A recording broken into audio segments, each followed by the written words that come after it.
সময় নষ্ট করি।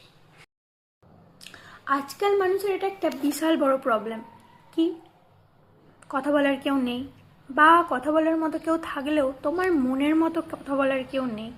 মানে যার সাথে তোমার ম্যাচ করবে, ভাইবস ম্যাচ করবে, এরকম কেউ নেই। তাহলে তুমি কি করবে? তখন তুমি কি করবে? এটা একটা বিরাট বড় সমস্যার সলিউশন আজকে আমি তোমাদের দিতে চলেছি। তার জন্য আমাকে কোনো থ্যাংক ইউ ধন্যবাদ কিচ্ছু দিতে হবে না, জাস্ট ভিডিওটা দেখলেই হবে। কি করবে? যে আমাদের একা একা থাকতে যখন ভালো লাগে না, তখন আমরা কি করব? কিছুতেই সময় পার হচ্ছে না, বুঝে উঠতে পারছি না, কেউ নেই, ভীষণ একা, কারোর সাথে কথা বলার নেই। কি করবে তখন?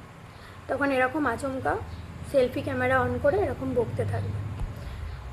কীরকম একটা লাগবে, অকওয়ার্ড লাগবে, হাসি পাবে, কোনো ব্যাপার না, বকতে থাকবে, নিজের সাথে বকতে থাকবে। কোনো পিএনপিসি করার দরকার নেই, কোনো কূটনীতি করার দরকার নেই, কোনো রাজনীতি করার দরকার নেই, কিচ্ছু করার দরকার নেই। এমনি তোমার সময়ের অনেকটা সময় পেরিয়ে যাবে। তারপর নিজের সাথে বকতে বকতে যদি বোর হয়ে যাও, তখন কি করবে? তখন মাথায় যদি তোমাদের এডিটিংয়ের ভূত চেপে যায়, তাহলে আর সময় পার করা নিয়ে অন্তত কাউকে ভাবতে হবে না। আমি একটু পরে একটা ভিডিও দেবো, ওরকম ভিডিও যদি 2-4টে এডিট করার তোমার মাথায় ভূত চেপে যায়, তো ব্যাস সারাদিন তোমার এমনিই চলে যাবে। তারপর আর যেটুকু টাইম বাকি থাকবে, সেটুকু অন্তত ফোনটাকে রেস্ট দিতে হবে, ফোনে চার্জ দিতে হবে, বাড়ির বাদবাকি কাজগুলো করতে হবে। ব্যাস, তাহলেই তোমার মোটামুটি ওই কাউকে নিয়ে সমালোচনা করা, পিএনপিসি করা, এসবগুলো আর করতে হবে না। দেখো, পিএনপিসি করা কিন্তু ভীষণ একটা বাজে রোগ।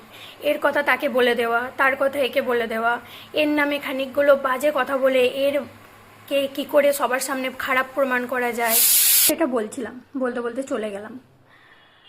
তোমার একাকিত্ব লাগছে বলে তুমি সমালোচনা করে আরেকটা বাড়ির সদস্যকে সবার সামনে খারাপ করে দিয়ে, তার সাথে যাদের ভালো সম্পর্ক ছিল সেগুলো নষ্ট করে দিয়ে, সাময়িক হয়তো তোমার কিছুটা আনন্দ লাভ হবে, কিন্তু পরে সেটা দ্বিগুণ তোমার কাছে তীর হয়ে ফিরে আসবে।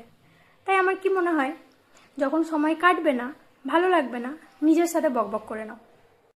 এতে কি হবে? এতে তোমাকে কোনো ঘরোয়া কূটনীতি রাজনীতিতে পার্টিসিপেট করতে হবে না, তোমার সুন্দরভাবে একটা নির্ঝঞ্ঝাট দিন পেরিয়ে যাবে। আর সবথেকে বড় কথা, তোমাকে তোমার কূটনীতির জন্য বা কুকর্মের জন্য ভগবানের কাছে জবাবদিহি করতে হবে না।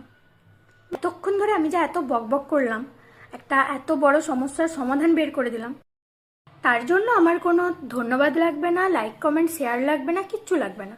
শুধু পরবর্তীকালে এরকম কোনো কাজ করতে গেলে আমার কথাগুলো মনে রাখলেই চলবে।